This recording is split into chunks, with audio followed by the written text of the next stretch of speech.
欢迎收看湖北卫视饮食养生会，我是苏琴。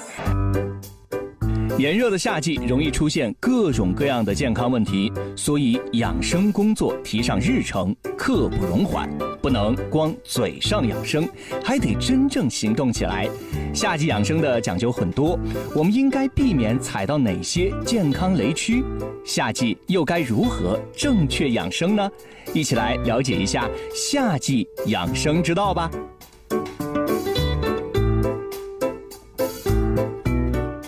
你说天天在大太阳地儿里待着能中暑，这我信。怎么空调房里还能中暑呢？是这样，中暑呢，其实它分两种，一种是我们常说的这个中暑，就是中阳暑，还有一种呢叫中阴暑。中阳暑呢，就是我们中医叫动而得之，就是大太阳地里啊，在外边剧烈的活动啊，这个有可能导致中暑。另一种中暑呢，就是这个中阴暑，它是在这个寒冷的地方，比如说进到空调的房间里，或者因为贪凉，晚上呢睡在外边，或者是在草地上呀，这些比较潮湿，有点凉的地方。因为夏天呢，我们的汗孔都是打开的，这时候呢，空调的凉风或者这个风扇的凉风，还有这个草地啊上面的这种比较湿的环境，在这种环境下呢，像风寒湿邪会进入人体，导致这种中阴暑。这个中阴暑它到底有一些什么样的表现呢？具体一点。它主要有这些，一个是就是恶寒，就是我们中医觉得就是说，怕冷，就是说正常的温度下还是觉得冷，还有就会发烧，还有头痛，浑身肌肉酸痛，关节疼痛，这都是风寒侵袭人体的表现。同时呢，因为夏季湿邪通常比较重，湿邪会影响我们的脾胃。所以中阴暑的人通常会有一些消化道的症状，像恶心啊、胃疼啊、大便的不正常啊，会有这些症状。反正只要到了夏天，我觉得就是喝点绿豆汤，没事儿就把它当水喝。这个喝绿豆汤能够对中阴暑有什么帮助和缓解吗？是这样，绿豆呢它是凉性的，那绿豆汤呢它主要是治疗这种中阳暑。就是暑热之邪导致人体的这个疾病，但是中阴暑，因为我们刚才说了，它是风寒湿邪导致的，所以我们一般中医治疗是应该用一些辛温的药，比如说像姜啊，可以喝点姜糖水，还有像中药可以用藿香正气。那老师，我想说，这个空调真的是让人又爱它又恨它。太热了不吹不行，但是吹过了也会生病。那我们这个空调到底怎么用它才合理？一个是呢，就是空调不应该温度调得太低。为了节能，我们一般也说空调夏季要调在26度左右，而且呢。就是如果从外面回来一身大汗的时候，这时候最好不要对着空调下面吹，因为这时候毛孔都是打开的，空调吹呢很容易这种从中医说风寒之邪侵袭人体，还有就是尤其是女性啊，在夏天，在这种空调的房间里，适当的还是应该披个披巾啊，或者是下面如果长期坐着的时候活动比较少。下面呢，在膝盖这儿盖一条毛巾，这样都会比较好。像你知道，我们的膝关节周围，它肯定是肌肉啊、脂肪啊相对比较少，因为在膝关节附近它主要是肌腱。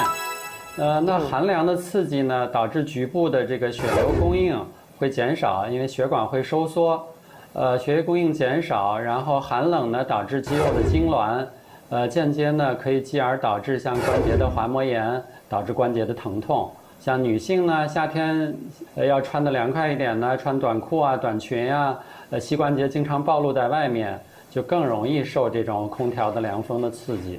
我真见过有的人特别怕热，就是家里吹着空调吧，他还要开电扇，而且那电扇要对着他吹，直吹，哇，这样不好吧？会生病吧？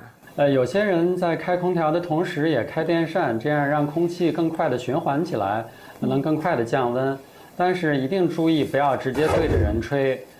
因为我们知道这个空调吹出来的是冷风，如果过冷呢，它其实是一种寒邪，而这个风呢直接对着人吹，从中医来说就是风邪，这样风寒两种邪气侵袭人体，就容易导致一些疾病。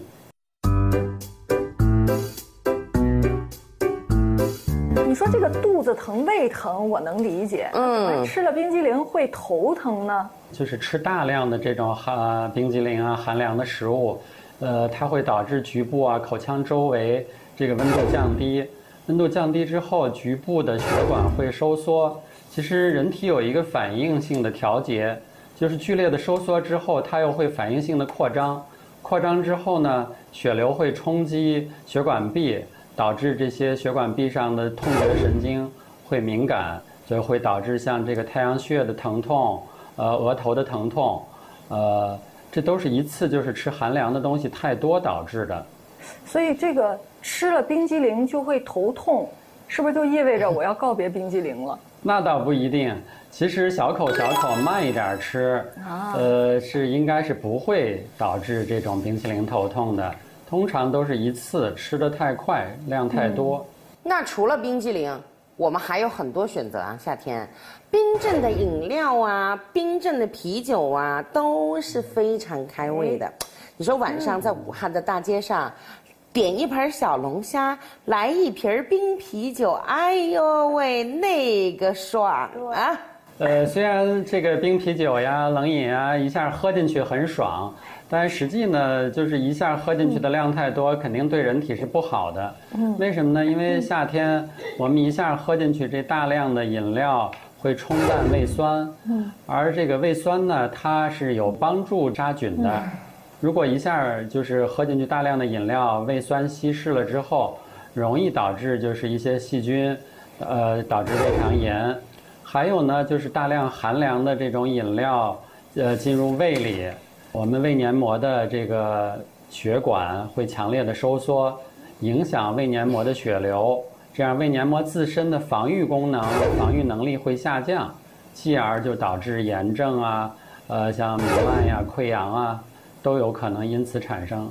很多老人就说，你夏天如果洗个热水澡出来的话，哇，是浑身爽透了，而且你再从这个浴室出到这个房间里，你会觉得浑身特凉快。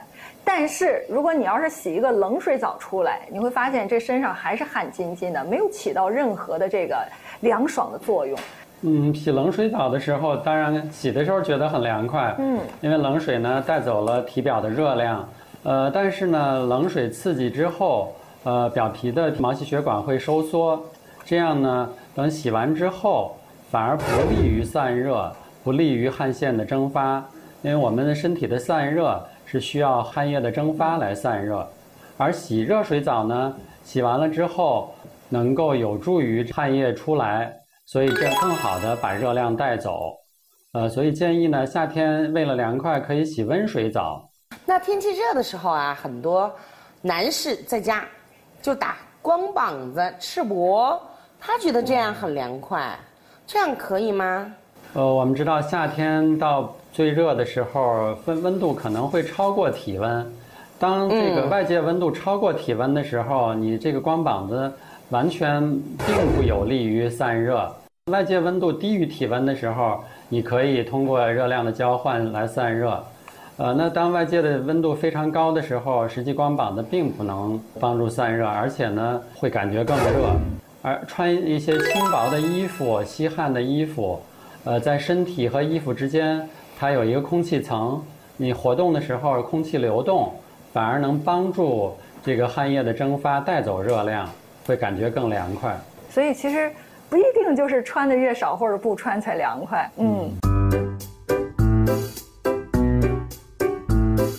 其实世界卫生组织有一个调查，腹泻呢，它位于死因的第4位，就是仅次于像肿瘤、心脑血管疾病和糖尿病。因为这种腹泻的时候，尤其急性腹泻，大量的失水，导致电解质的紊乱。像如果本来有一些基础疾病，就很有可能诱发像心律失常啊、心脑血管疾病啊这些严重的事件。所以还真不能把它当成一个小事儿。哎，那它发展到什么程度的时候，我拉肚子我就要引起重视了？有可能我不注意，它就要了我的小命。比如说像一天，拉10几次，然后导致的脱水，这时候就是要非常重视了，就需要及时的补液。如果是口服补液不行的话，就需要静脉补液，来纠正它的这个水啊电解质的紊乱。哎，我听说啊，有一些这个肠道传染病也可能会引起这个腹泻，而且是很严重的腹泻。是这样，因为腹泻它主要按病因分2类，一种是感染性的，一种是非感染性的。那感染性的腹泻就是包括像病毒、细菌、阿米巴原虫，都有可能导致腹泻。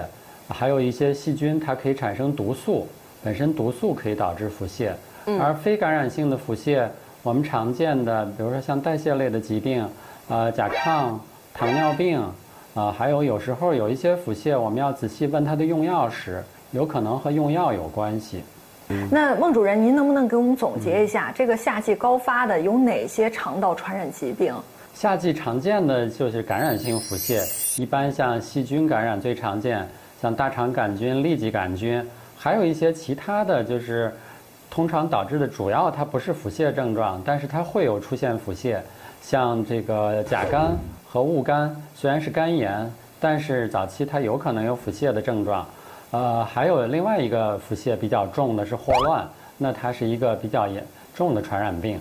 所以你看夏季啊，这个肠道的传染疾病还挺多的，而且它特别适合这个细菌的繁殖，所以夏季真的得好好保护我们的肠道。而且夏天我们有时候喝大量的饮料，冲淡了胃酸，那胃酸本身是有杀菌作用的，这样我们的胃本身的这个对抗细菌的能力是下降的。所以夏季养生真的很有必要哈。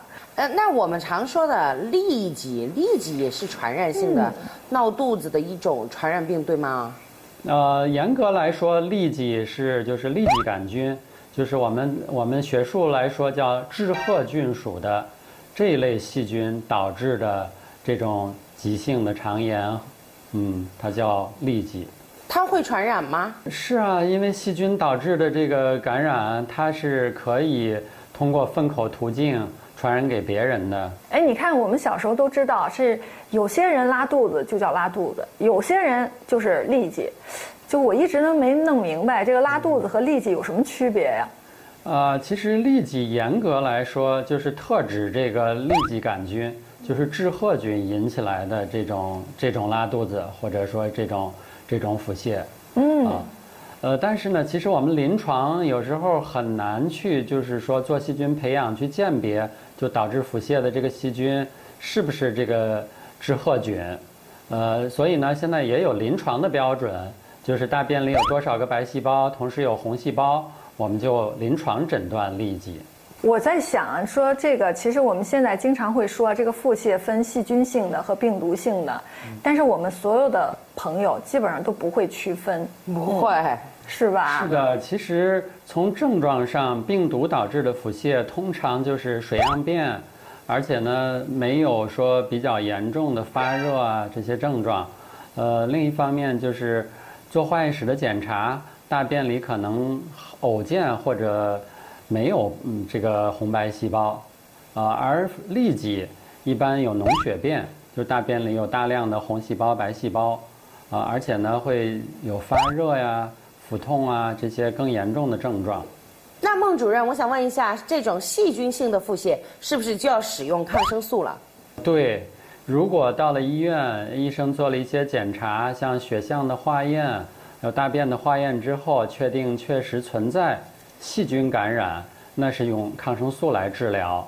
而病毒性的腹泻，我们只是一般对症治疗，用抗生素，是没有必要的。所以其实还是要对症下药。你别看同样是拉肚子，但是它的表现形式真的是不一样，而且这个治病的这个原因也不同。哎，我听说过脑中风，但是从来没想过还有肠中风哈。肠中风可能大家听到的比较少，其实它跟脑中风一样，也是就是动脉的缺血。我们知道脑中风是这个动脉缺血，或者是有栓子脱落或者血栓形成，导致的像缺血性的脑血管病，那像肠系膜的动脉也可以在这个一些基础疾病，像高血压、糖尿病、高脂血症，导致这个动脉本身就已经狭窄了，然后有血栓的形成，或者既往有像房颤呀这一类的心血管病。有微小的栓子脱落，堵塞血管，导致这个肠的供血减少，然后它可以发生一些比较重的症状，像严重的腹痛，还有便血。哎，我们知道这个脑中风会危及生命，这个肠中风危害会大吗？一样呀，因为动脉的供血突然的减少，或者是突然的被切断了以后，那肠子它会缺血，会坏死。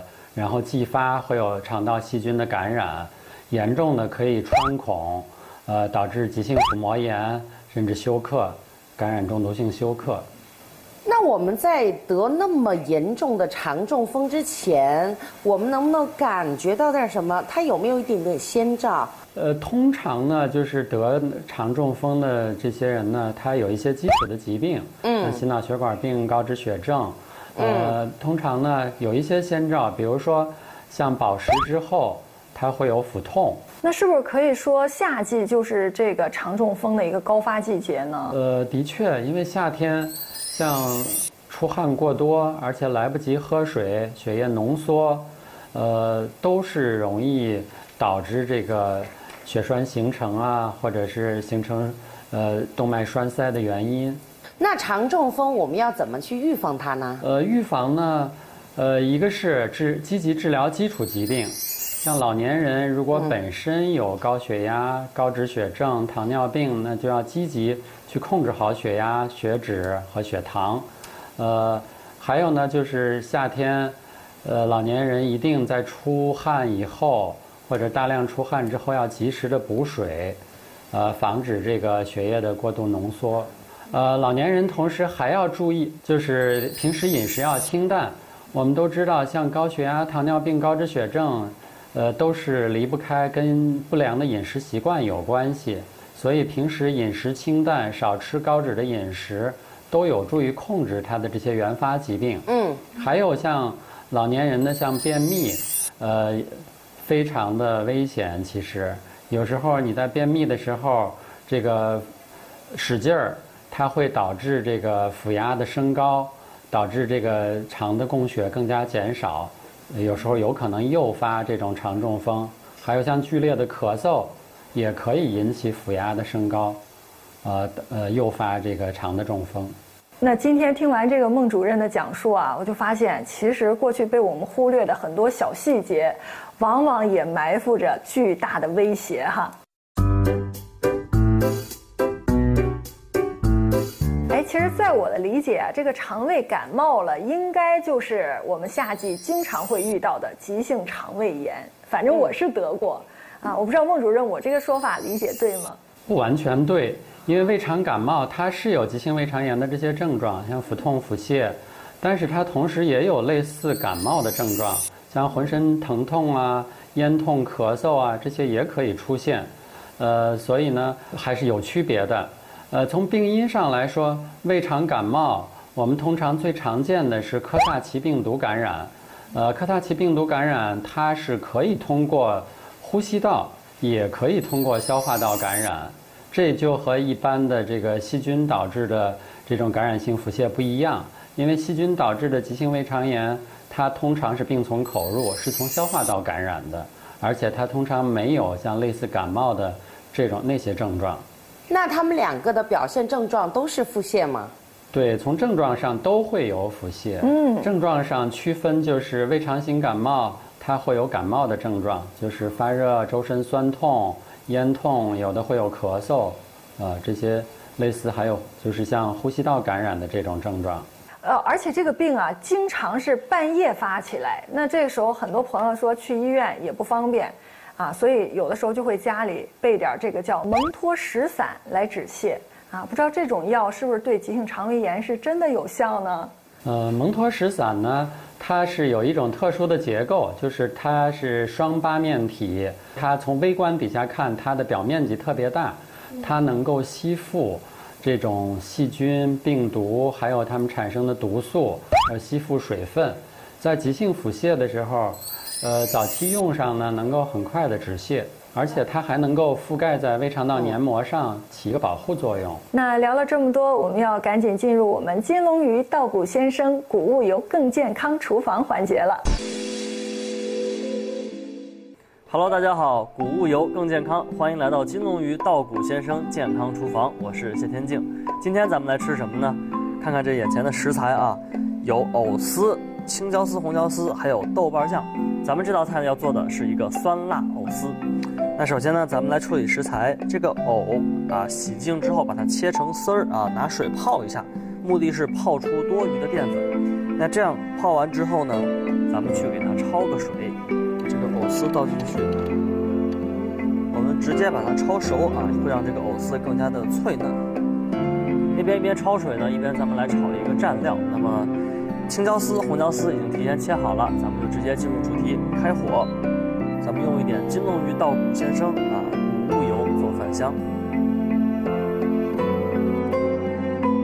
油烧5成熟，下入一点点葱姜来炝。把葱姜爆香之后呢，咱们下入大椒酱，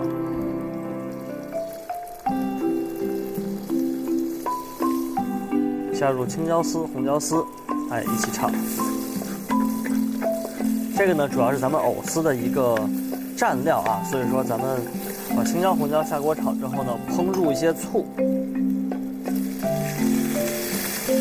这个酸辣的味型就出来了。再来一大勺糖，调个味儿，半勺盐，